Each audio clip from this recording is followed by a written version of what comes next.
કે જ્ઞાની સાથે 5 મિનિટ પણ બેસો ને તો એ તમને કંઈ આપીને જાય, અને મૂર્ખ સાથે 5 મિનિટ બેસો તો એ તમારી પાસેથી કંઈ લઈને જાય.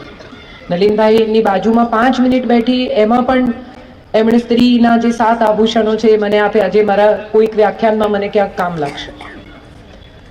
એટલે કેટલું 5 મિનિટમાં પણ આપનારો કેટલી આનંદથી આપી શકે, એ વાત શાસ્ત્રીજીએ સાર્થક કરીને બતાવ્યું છે. ગુરુ કોને કહેવાય? તો ગુરુ આને કહેવાય જે ક્ષણભરમાં તમને કંઈ આપી દે ને તમને ખબર પણ ના પડે કે તમને શું મળ્યું.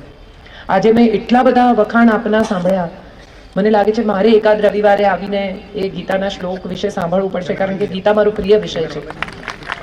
અને મને અંગત રીતે એવું હંમેશા લાગ્યું છે કે લેસન ઓફ લાઈફ છે. હાર્વર્ડમાં ગીતા ભણાવવામાં આવે છે અને આપણે ત્યાં લોકો ગુજરી જાય પછી ગીતા બેસાડે નહીં, પણ બ્રાહ્મણ વાંચે, આપણને તેમાં રસે ન હોય. પણ ગીતા જો સમજાય તો હું માનું છું જીવન સમજાય, સંબંધો સમજાય,